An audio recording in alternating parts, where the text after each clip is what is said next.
Judges chapter 4. Deborah and Barak. The Israelites again did what was evil in the sight of the Lord. Ehud was dead. So the Lord sold them into the power of the Canaanite king, Jabin, who reigned in Hazor. The general of his army was Sisera, who lived in Haroshet Hagoyim. But the Israelites cried out to the Lord, for with his 900 iron chariots Jabin harshly oppressed the Israelites for 20 years. At that time the prophet Deborah, wife of Lapidoth, was judging Israel. She used to sit under Deborah's palm tree, between Ramah and Bethel in the mountain region of Ephraim, where the Israelites came up to her for judgment. She had Barak, son of Abinoam summoned from Kadesh of Naphtali. She said to him, "This is what the Lord, the God of Israel, commands: Go, march against Mount Tabor, and take with you 10,000 men from Naphtali and Zebulun. I will draw Sisera, the general of Jabin's army, out to you at the Wadi Kishani together with his chariots and troops, and I will deliver them into your power." But Barak answered her, "If you come with me, I will go; if you do not come with me, I will not go." "I will certainly go with you," she replied, "but you will not gain glory for the expedition on which you are setting out, for it is into a woman's power that the Lord is going to sell Sisera."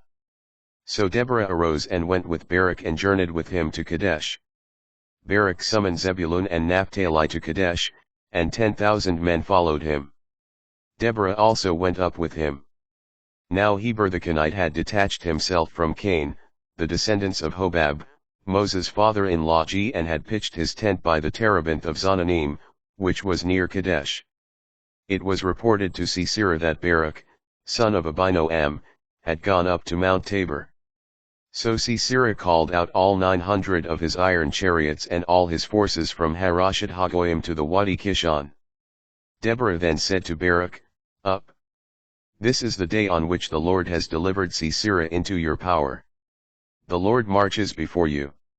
So Barak went down Mount Tabor, followed by his 10,000 men. And the Lord threw Sisera and all his chariots and forces into a panic before Barak. Sisera himself dismounted from his chariot and fled on foot. But Barak pursued the chariots and the army as far as Haroshet Hagoyim. The entire army of Sisera fell beneath the sword, not even one man surviving.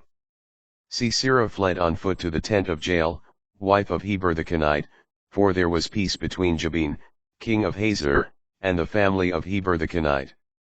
Jael went out to meet Sisera and said to him, "Turn aside, my lord, turn aside with me, do not be afraid."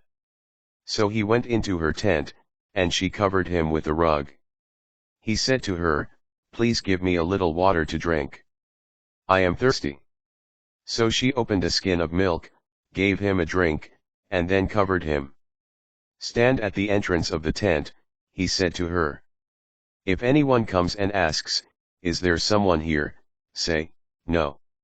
Jael, wife of Heber, got a tent peg and took a mallet in her hand. When Sisera was in a deep sleep from exhaustion, she approached him stealthily and drove the peg through his temple and down into the ground, and he died. Then when Barak came in pursuit of Sisera, Jael went out to meet him and said to him, "Come, I will show you the man you are looking for." So he went in with her, and there lay Sisera dead, with the tent peg through his temple.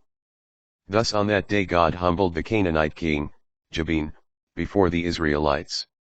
Their power weighed ever more heavily on him, until at length they finished off the Canaanite king, Jabin.